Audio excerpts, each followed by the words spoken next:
Happy Sunday, co-creators, and welcome to another edition of Teena Sessions, 365 inspirational quotes with me, your life coach, Teena Jones.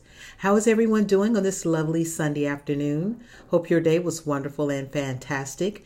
Whether you're new or you're one of my loyal viewers, welcome aboard. Thank you so very much for spending this time with me. And if you are ready, I'm ready to give today's quote. As you know, we are dealing with part 2 of Love Talk. So today we're going to talk about love and marriage. So if you're ready, this is a long quote, you guys. So you might want to jot this down in your notebook or on your phones or however way you take notes, because here it goes. I may need to read it. The couples that are meant to be are the ones who go through everything that is meant to tear them apart and come out even stronger. Let me repeat it. The couples that are meant to be are the ones who go through everything that is meant to tear them apart and come out even stronger. Relationships are laboratories of the spirit. It's like a hospital for the soul. It's a place where you go and where all your wounds come up to the surface. That is the purpose of a loving relationship. I don't know if you knew that, but that is the true nature of a loving relationship. It's a place where you can let down your guard, take the mask off, and show all of your weaknesses. It's a place where you're not supposed to be judged, that you can be welcomed with open arms in good times, bad times, and ugly times. And it's okay. You know, it's a safe place where you can relax and let go. That's why, a true spiritual partnership is so much better than a marriage. When you think of a marriage, sometimes it conjures up hardness or it conjures up work. But a spiritual partnership is more of a mutual growth, if you will. You make the commitment that you will work on yourselves and that it's safe for you to be you. Just think about that thing. A place where you're safe to be you. All of your neuroses, all of your hang-ups, all of your bad attitudes, all the things you have not fully developed yet. A true spiritual partnership is designed to help heal that thing inside of you. And I've got 5 wonderful tips that can help you transform your relationship, if it's just a marriage, into a spiritual partnership. Okay, and I think you're going to like these. So get your pen and pads and begin to write these 5 steps down to transform your relationship from a marriage to a spiritual partnership. Here we go. Number 1, take responsibility for your own happiness. No one is responsible for making you happy but you. When I met Carl, my fiance, on day number 1 or 2, I told him, I said, you're not responsible for making me happy. That's my job. And it took him aback. He was kind of surprised by that because that's not normally how it goes, But when you think about it, at my age, I'm 44 years old and I've been married before. And I had a dysfunctional marriage. A lot of marriages that are not spiritual partnerships are dysfunctional. And so it's based upon 2 incomplete people coming together, trying to make it work. And it will never work that way when you're 2 incomplete people.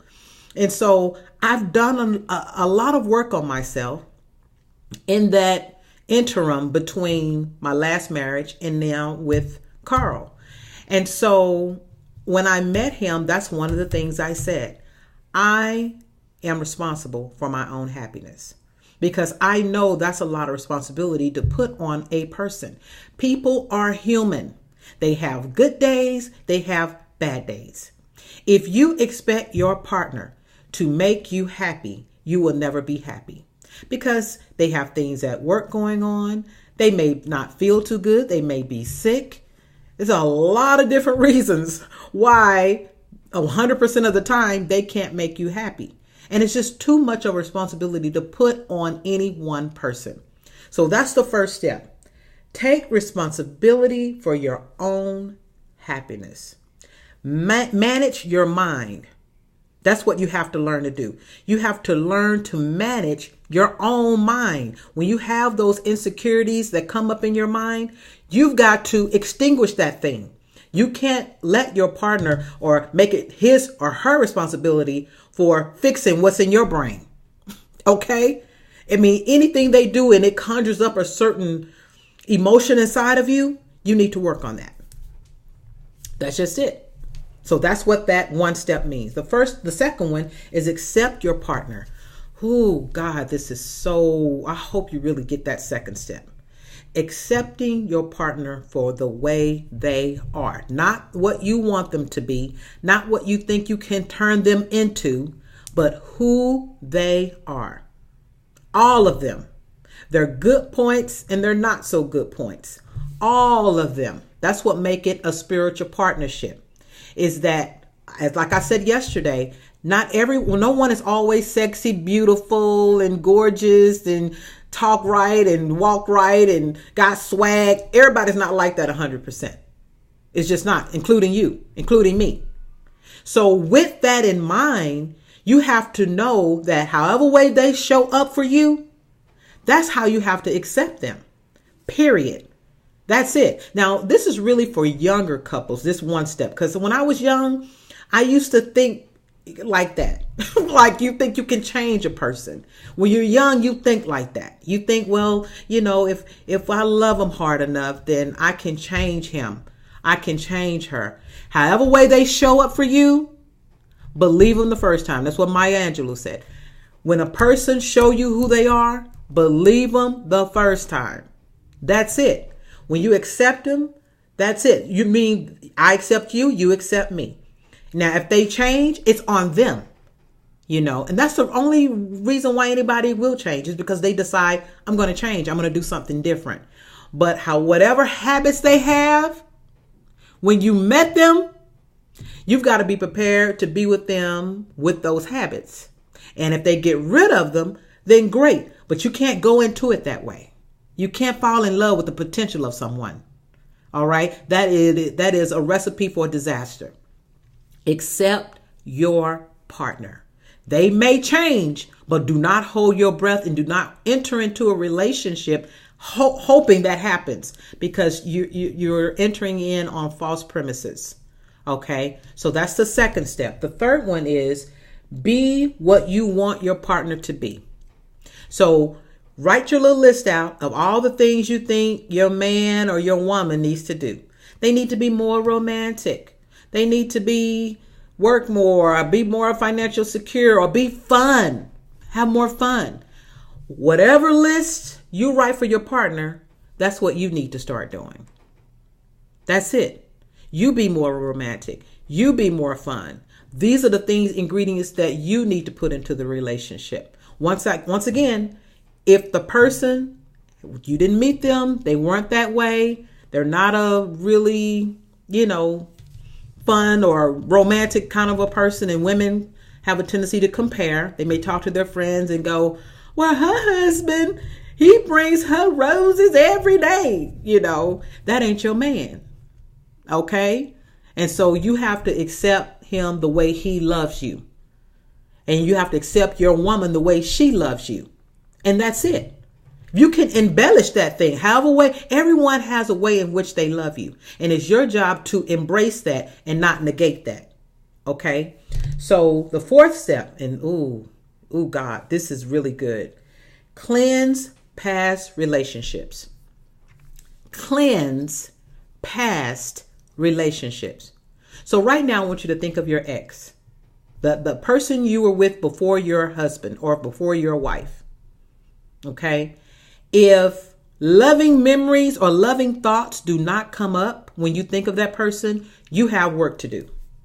If when you think of that ex, you think of negative things or you start judging them in your head, that means you have work to do because it's leaking into your current relationship. That vibration is oozing over into the marriage or the intimate relationship that you have now, and you don't even know it. You need to clean that thing up, period. There's no reason why, and when you think of that person, it should bring up strong emotions of negativity. It just shouldn't. And if it does, clean it up. I don't care what they did. It's supposed to be over. You're supposed to put a period on that thing. And if you harboring around strong emotions of negativity about someone you're not even with anymore, then that means that vibration is still a part of you, and it's only you can clean it up. That person has moved on with their life, and you still harboring on negative thoughts. When I asked you to think of that person and a negative thought came up instead of, I have nothing but loving thoughts about this person. If you can't say that, or those thoughts didn't come up, then you've got work to do. It's just that simple. And continue to listen to Teena sessions because I offer a lot of tools and techniques that you can use to heal that thing. But it's up to you to do it. All right. And the fifth and final step, I know time is ticking, is align your visions. You don't have to always agree with your partner. I mean, that's not going to happen. But aligning your visions is having something in common that you want to accomplish together. You know, if one person loves to travel and another person likes to stay home, then you may have to do some kind of compromise thing where both can be happy, a happy medium. You know, that's where respect comes from, that mutual respect. If I respect and value you as my spiritual partner, then we're going to compromise on some things, you know, and respect is the name of the game when it comes to your intimate partner. You have to respect and value them as a person in order for this thing to be a forever and ever relationship, you know. And so the 5 steps, once again, is take responsibility for your own happiness. Number 2, accept your partner, period. 3, be what you want your partner to be. Remember the list of things you think they need to do? Do it. You need to do it yourself. And then number 4, cleanse past relationships. Oh, that's a big one. And number 5, align your visions.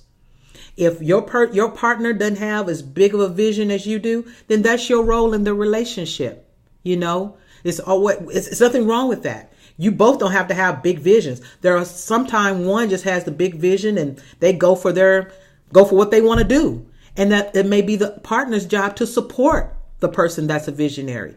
But you can align those things together. Just finding out who's strong at what and who's weak at what. And then bringing that thing together. Because together, you're a strong unit, you know? And I love talking about this. We're going to have more sessions talking about love and marriage. But in the spiritual partnership, transforming that thing from a regular mundane marriage to a spiritual partnership, meaning that you're going to take responsibility for your own happiness. And you're going to be committed to looking at some of the things you react to, you know, when your partner does certain things, and it's your job to clean that thing up. Once you do that, oh my goodness, all of your relationships will begin to heal and transform. Your relationships with your mom, with your sister, with your siblings, with your coworkers.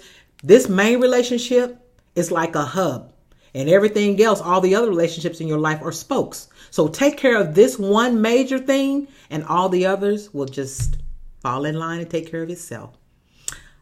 I enjoyed giving you this session today. Let me give you the affirmation. My partner is the love of my life and we adore each other. Yes, we do. Okay. Thank you so very much for joining Teena Sessions tonight. We're at day number 22. Oh my God. I can't believe it. See you guys tomorrow. Have a wonderful evening. Bye-bye.